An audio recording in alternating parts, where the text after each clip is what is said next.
You got Tony Shields in for Johnny Mac today. He's winging his way out to Arizona with me, Jody McDonald, here on Birds 365, and joining us on a Friday. He's not used to being on Fridays. Usually we have him on Mondays, and he's used to being in front of his backyard with the birds going in the background.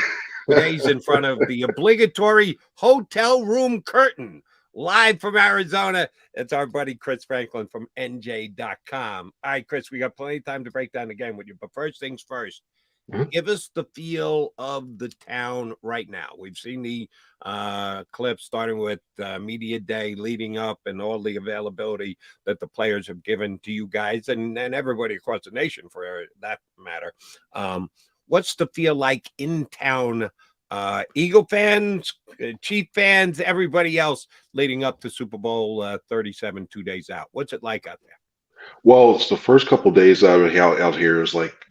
It was weird because it was like, all right, where is everybody? It was a lot of just us in the media, and we're like, okay, where are the fans? And then opening night, you see a lot of Chiefs fans. They did outnumber, and then all of a sudden now I just see a lot of people, just flat out people. It's hard to tell what jerseys they're wearing, but overall, it's starting to get. Last night was the first night it really truly felt like, hey, you know what? This is a Super Bowl because the streets were crowded. The media bus were coming back from the Eagles practice. We got stuck in traffic because there's so many people out and about, and you start to get this feel like, all right, it's like a fight. It's a fight like a fight night. All right, you start to feel these more and more people getting around, and I think the Eagles fan, the one I did see last night, I started to see a couple more green jerseys, so I'm starting to think it's people are starting to rock now, but it's starting to hit now a little bit. Like, hey, you know what? It's a big game about to happen. Hey, Chris, thanks for joining us, man. I know Jody decided to take the fan route, but I'm going to take it a step further. Did you run into Chris Sims out there? Did you manage to pick his brain as to why he continues to doubt the mean green Philadelphia Eagles machine? You know, it was funny because when they're on Radio Row, and there's times where you're like just walking around like, all right, let me just see how it is, and then I didn't know I was in there live shot a couple of times. I'm like, oh, and then finally I'm like, oh, that's the lights on. Okay, never mind. Let me try to go walk past them because I really wanted to ask him. Like, I just wanted to ask him. Like, hey a minute. I know there's hills you stand on, and I know there's stuff that you're like, you know what? I truly believe this and this, but there's some takes that you're just like, all right, I don't know. I can't. So yeah, I really want to go up there. Like there's times like, oh no, I didn't know. So if you ever saw, I think it was Wednesday. If you saw Wednesday, if you were watching NBC Sports, their main thing, and you saw somebody just dart out the shot, yeah, that was me. Sorry. And oh, by the way, I can't believe I'm going to come to Chris Sims' defense here. He hasn't badmouthed the Eagles. He's only badmouthed Jalen Hurts. And if anything, he's given a lot of props to the Eagles. That's why I said Jalen Hurts. Chris Franklin could quarterback the Philadelphia Eagles. Shoot, he stupidly suggested Gardner Minshew could, and he's 0-2. He's actually giving props to the Eagles. He just refuses to give any credit whatsoever to Jalen Hurts, which is idiotic. All right, coming up to this game, we're judging from afar. You're there, you're around them. They're saying all the right things, but I guess I'm going to ask you to judge body language a little bit, at least via all the video we've seen on TV back here in Philadelphia. This looks like a focus group. This looks like a group that isn't going to be the moment's going to be too big for them, that they are ready for this, and that's credit to each individual player and to this coaching staff. The Chiefs have been there, done that. A bunch of guys have already played in the Super Bowl. Not that many percentage-wise of the Eagles have. Or am I seeing this through green-colored glasses, that the Eagles look good and ready and prepped and focused and prepared because I want them to be, or is that actually the case? You know, when I was going out, when I was first initially out there, I wanted to see how the younger guys were going to react, the guys who were going to be in there their first time, especially. And because we all know when you look at Brandon, you look at Brandon Graham, you look at Lane Johnson, all those guys, they've been there before. So they're taking it, the mental approach to that. I was surprised at how relaxed everybody was, especially when it came to Jalen Hurts. Like that's the most open I've ever seen him. That's the most where he looks relaxed, he's smiling, he's cracking, he looks like he's been there before. I guess maybe that comes from all the SEC championship games that he's been to. Maybe that comes from playoff games he's in.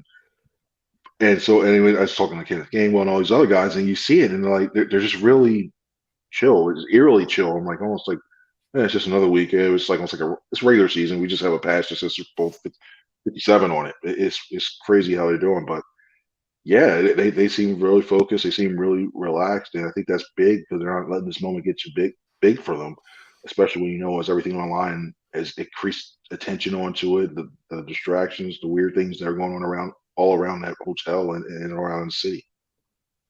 Yeah, I definitely see what you mean, Chris. I was watching a bunch of different interviews, and one guy that just seems to be super locked in to me and completely understands the assignment is Hassan Reddick. I mean, one thing that stood out to me that he said, or what he said, was the fact that he understands what's at stake, and he's fighting for legacy. He's fighting, he wants to be remembered, and that's really what it's all about, right? This team just has that mentality. And you can't really deny the work they put in throughout the season. Me and John always talk about this. A lot of teams have an identity, right? Maybe they're a run team or they're a West Coast team, however you want to decipher it. Most teams have an identity. This Eagles team, they seem to morph to whatever needs to get done on any given Sunday. And, I made the argument that maybe they don't have an identity, or maybe the identity isn't something you should focus on. Maybe it's the mentality, right? And that begs the question, what's more important, an identity or mentality? And I'll ask you the same question. I think it's mentality, because I think if you have it, you can have an identity of, yeah, you know what, we're basically, hey, you know what, we're going to run. But if you're not physical enough, you don't have a mentality of, I'm going to kill that guy across the line for me, then whatever identity you think you had, you really don't know. And I think it's that mentality you have, because if you say you've done something successful every single time that you've been out there, it still goes to the fact something doesn't work. Like, say the scheme doesn't work, or we're known as the team that can just make you methodically go down the field. If you don't have a mentality, that killer instinct, you know what? You ain't crossing this line of scrimmage. You're not going to get a yard or against stuff like that. I think that's a little thing that plays not into the hands. I think basically you need that mentality, that killer instinct, in fact. So I look at this team, and when you look at guys like Fletcher Cox, when you look, like you mentioned, Hassan Reddick, and when you look at it, even at times, I know he's jovial at times, but when he gets on that field, he turns into another person. And Brandon Graham, stuff like that. I think when all else fails and their initial plan doesn't work, that's when you start to go back to your just primal nature on defense, going to say, okay, you know what? Now kill the other guy on the other side of the ball. Chris, let's and these numbers could very well apply, or I could be just making them up as I go along here. Let's say Patrick Mahomes throws for 350 yards in this game, which is a distinct possibility because he's Patrick Mahomes, even against the very good Eagle defense. And Jalen Hurts needs to get 350 yards of his own. Now, he might get some of it on the ground. I'm not saying he has to go yard for yard via the air versus Patrick Mahomes, but he needs to equal Patrick Mahomes in just yards generated, period. Jalen Hurts got a 350-yard game in him? I think so. I really think this game's going to be around that, because I just look at what happened the last time they met last year, and I know it was a regular season game versus the playoffs, but I look at the way that those defenses were just letting everybody go, and I really think we could be in for watching another game like that. I think it's a very distinct possibility, because the way that Mahomes is going to get the ball out his hands quickly, and I really think when you look at, they want to protect him as much as possible, because he can say he's 100%. He's not. The ankle's not 100%. It's probably, it can be 80, which is still 80. Patrick Mahomes on 80%. Yeah, it's kind of dangerous when it comes to there, but I think they're going to try to protect him and get the ball out quickly to perimeter and to some of those running backs and to the wide receiver. So Hurts is going to, that offense is going to probably have to get going and it's to generate. And I think the way that the Chiefs play defense on outside, especially those cornerbacks, I think that Hurts can attack them downfield with AJ Brown and Devonta Smith. So I think it's a possibility where you could see Hurts getting about, personally, I think Hurts gets like a 290 passing and then like another like 50, 60 yards rushing. And I think we're going to be feeling very uncomfortable the whole entire night until the fourth quarter, because both these quarterbacks are going to shine on the big stage. Chris, I want to take you through a scenario that I mapped out in my head that I believe may be the most optimal for the Philadelphia Eagles, especially dealing with the dynamic of a Super Bowl, long intro, long halftime, so on and so forth. I believe it's important for the Philadelphia Eagles to win the toss, or at least want the ball first, score first, and then make sure they score last in the first half. So you want to bookend the first half with being the first scorer and the last scorer, right? And then you go into halftime, and then you put the pressure on KC to have to come out of halftime, guns blazing and scoring because you have the lead, right? So I pretty much say all that to say, is it important for this Eagles team to keep that same momentum that they have in his first 2 playoff games to score first, win that toss? Like, how important do you think it is to win the toss? I think it's really important. Like I said, if you score first in the first half and you score last in the first half and you have the lead, you put that pressure on them. If they don't score coming out of that halftime, you have an opportunity to stick the knife in and twist it and maybe go for the kill in the third quarter. What's your thoughts on that? See, I'm from the conservative school. I'd rather defer because I really think that gives You you and Nick time. Sirianni both. Okay. Every time. I think you defer because when you do that, I know they say for most halftimes, you don't really like that whole thing of we made our halftime adjustments and we did this. To be honest, there's only a couple things you can really do, but you can't drastically change your whole entire game plan that way. You're pretty much stuck in here. So I really think it's going to be like, I think as long as you stop them or you hold them to a field goal on that first possession, if you do that, I think it's really important to get that possession coming out the half because you're rested. You get to go back again and do your thing. But I think I saw it somewhere else. Is there something going on? Something with the coin flip? Whoever lost the flip actually has won, something like that lately. So maybe if you're superstitious, maybe that's the way to go about it when it comes to all that. But I'm more of I want to get out there in the second half, reestablish it, treat it as a new game, especially if it's a very close one. Treat it as a new game starting 0-0. Then you really start to try to force things down the line once you get the ball deferred. All right, need a little bit of a crystal ball look at how this game is going to go. From an individual perspective, we'll ask you about the overall game before we let you run. 2 weeks running now, the leading rusher for the Philadelphia Eagles has been Kenny Gainwell. Will it be 3 weeks in a row? I think it's a possibility because I think he's going to be on the field more just because of I think it's going to be I think it's going to be a track meet at times. And if that happens, the Eagles are going to have to be in their passing personnel and in their third downs. I think he can see more. I think he'll see a lot more. I wouldn't be surprised if you look at the snap share and almost he and Miles are close to the same. I will be surprised he sprinkled a couple of Boston Scott things maybe down near the goal line. But I really think that when you look at the way I think he's earned it. I mean, you look at he's been more patient. Like this kind of game what we see now, I like the more patient, the more patient one cut and go game that we see in these last 2 playoff games than we see in the first couple of regular season games. I think he was just trying to get to a hole as quickly as he can and not let the offensive line develop the holes that we've seen that Miles Sanders and Boston Scott have taken advantage of. So I think when all is said and done, Kenneth Gainwell is going to be he's going to be a big factor in this game. He could be the X factor in this game when you look at the way it could pretty much turn out. So yeah, I guess he'll be in the lead dog in rushing. Chris, earlier you brought up superstition, so I'm going to try to lean into that a little bit more. We all know the MVP award for some reason has been cursed in the 21st century. Mm-hmm. And we haven't seen a quarterback win the MVP and win the Super Bowl since Kurt Warner. I believe it was at 1999 or 2000. Right. Yeah, so the century's an Oprah. You're right, though. Yeah, so we haven't seen that happen this century. I know that makes it that much more larger than life, right? But Patrick Mahomes won MVP, and I don't know. I'll be honest with you. When I saw that, I immediately said to myself, "All right, Eagles, all you got to do is just play your game." So, what's your thoughts on that MVP award? The result, and also how superstitious are you, right? How much stock do you put into that stat? I guess you'll say. I think when you look at the MVP, I thought Mahomes was going to get it. I thought last night they were going to, I know the Offensive Player of the Year award usually goes to the non-quarterback, which happened to Justin. I thought maybe people were going to split the vote, say, okay, Jalen Hurts is going to be the offensive MVP and Mahomes was going to be the Offensive Player of the Year, and then Mahomes was going to be the MVP. But we saw Jefferson got it, which was like, all right, cool. I wasn't and afterwards, especially after Hurts missed those last 2 games, I thought that the voters were going to really go with Mahomes.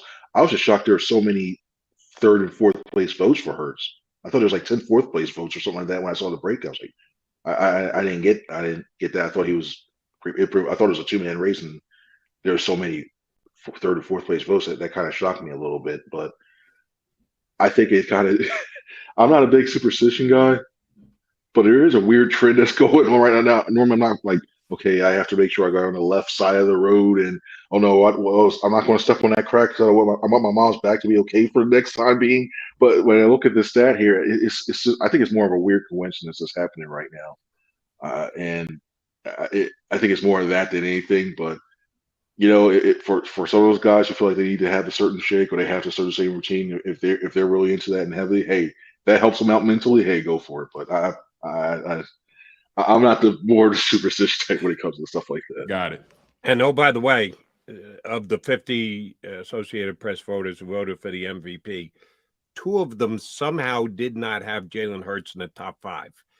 If you're asking me, they should have their voting rights removed from them immediately. How you don't have them in the top 5 is beyond imagination. I'm with you, Chris. He should have been number 2, and he was on most ballots, and that's why he finished second in the voting. But who are the 2 idiots? And I don't think we can blame Chris Sims on this one. I think it was Associated Press guys who disrespected Jalen Hurts. All right. Here's some of my concerns coming into the game. We've already gone over the whole Frank Clark thing. He might get a sack, and the disrespect he's been shown by some Philadelphia media members, a.k.a. John McMullen. Here's one thing that the Eagles are good at, and the Kansas City Chiefs are very good at. How is the defense going to work against their offensive strengths? Travis Kelce and the screen game.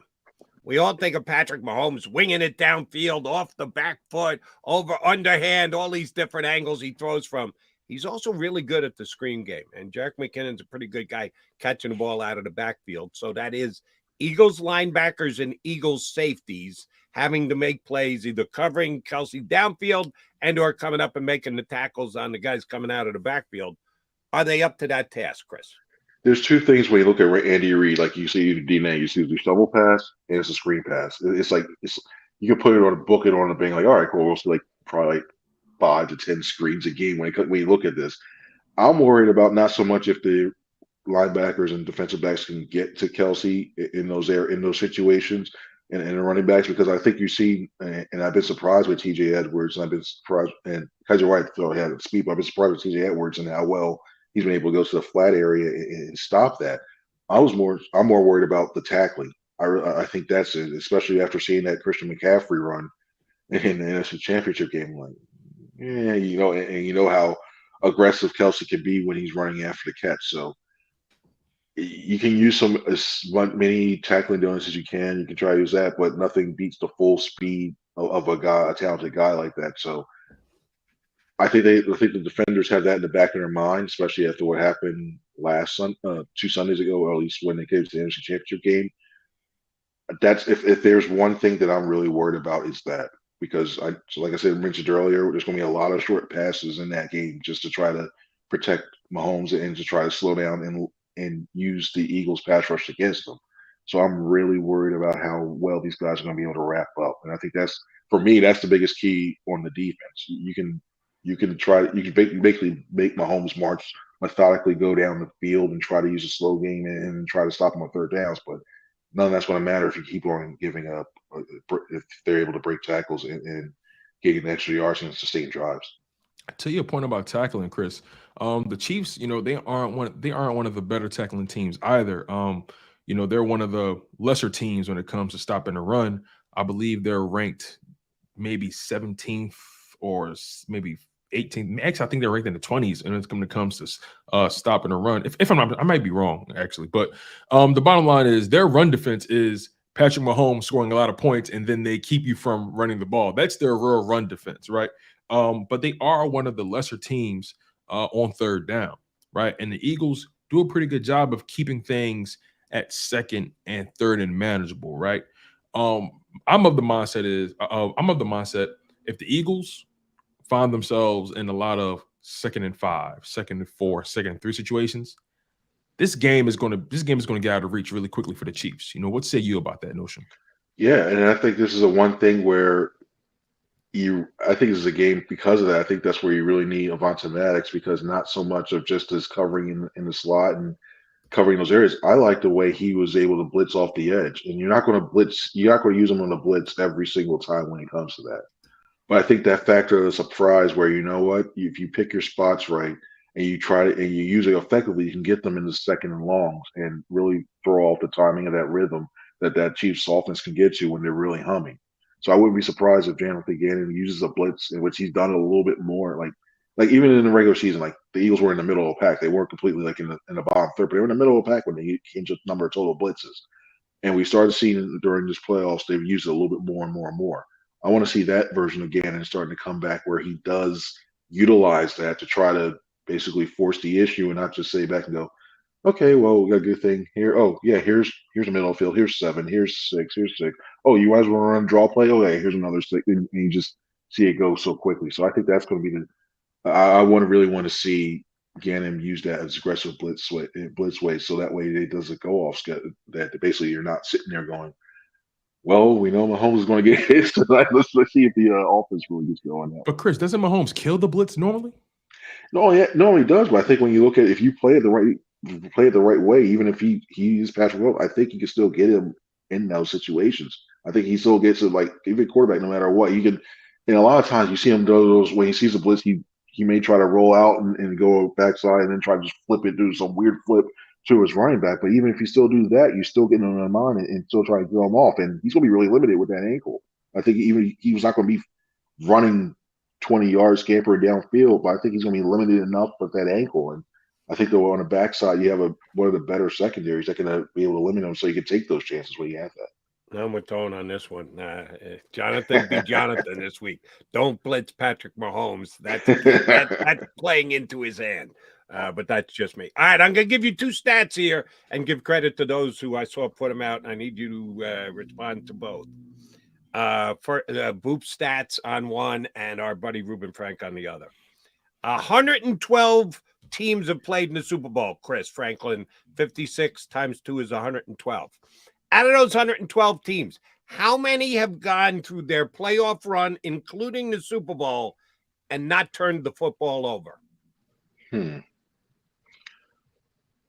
I'm gonna go. You say have won a Super Bowl and not turned the ball over? Well, made it to the Super Bowl, won their way into the Super Bowl, and then played in the Super Bowl. So 112 teams have gotten there to a winner and a loser. So we'll count all of them 112 times. How many teams have made it through that run and not turned the ball over once? I'm gonna say 6. Something like that. I ran it by McMullen. I ran it by somebody else who was always Broge yesterday from best show ever. And they both said 10. The correct answer is 0. No team has ever gotten to the Super Bowl and made their playoff run and not turned it over. Oh, by the way, the Philadelphia Eagles have not turned the ball over yet in their playoff run. So if they don't turn it over in the Super Bowl, they'll be the first team to ever do so. So easy enough. Don't turn it over. And oh, by the way, Hurts has only thrown 6 picks all year. Mahomes has thrown 12. So that's easy enough. But here's the other one. The Philadelphia Eagles have played in 3 Super Bowls. This will be their 4th. And in those Super Bowls, how many interceptions do the Philadelphia Eagles have? All right. I gotta think. I'm gonna go 2. Yeah, I'm gonna say 0. Yeah, that also would be 0.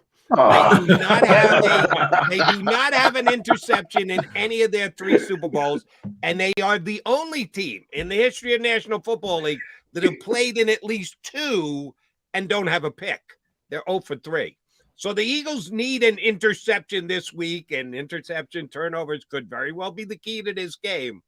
Which Philadelphia Eagle is most likely to get that much-needed INT? You gotta stick with CJ Gardner-Johnson.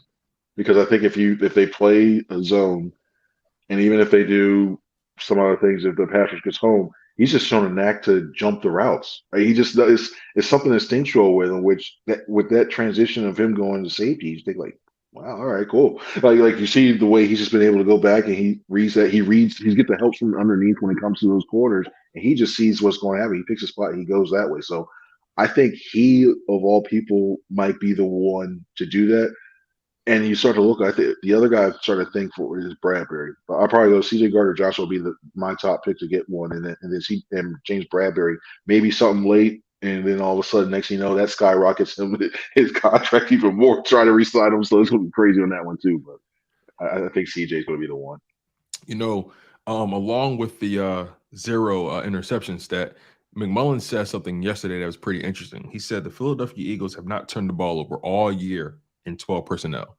Every time they've been in 12 personnel, they have protected the ball, and they're in 12 personnel, a fairly good amount, right? Obviously, 2 tight ends, 1 running back.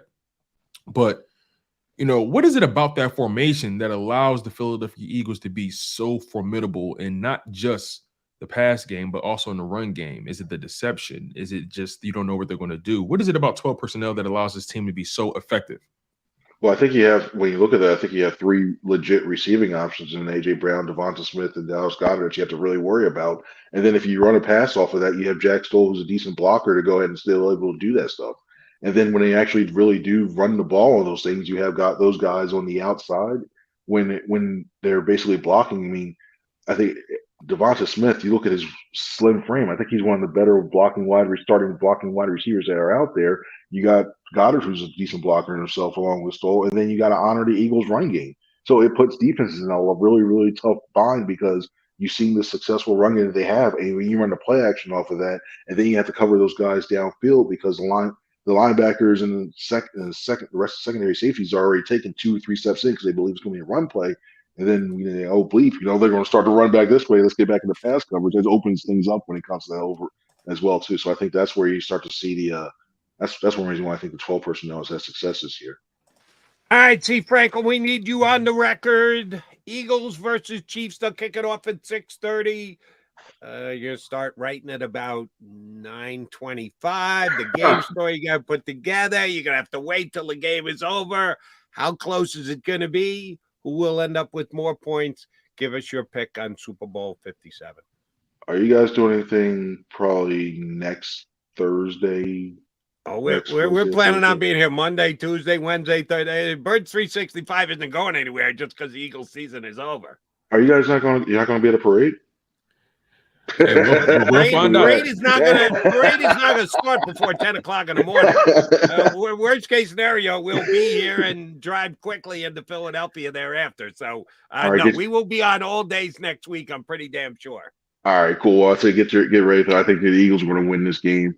I'm going to go something along the lines of 33-27, and it's going to be a couple. Both. I wouldn't be surprised if we see both teams moving in between the 20s, and it's going to be a matter of who converts into touchdowns versus field goals. So I think 33-27, and the Eagles get their second Lombardi trophy. 33-27. We like it. Chris Franklin, appreciate you. You don't know how much because you have been not only a continued contributor, but a loyal and got up with us and got up early out there in Arizona today. So we thank you much. Please read him, nj.com. Follow him on Twitter.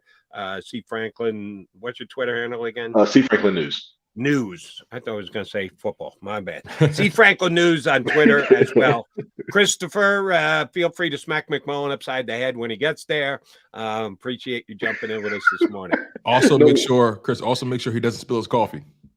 Yeah, he can't do. You cannot do that, especially this week in the box. Cannot do that at all. No. This is the pinnacle of the press box level. No. You can't record it. You can't do that. Nah. Not only the championship football coverage. So tell McMullen no turnovers, no spilling of the coffee, none of that. Keep him on the top of his game.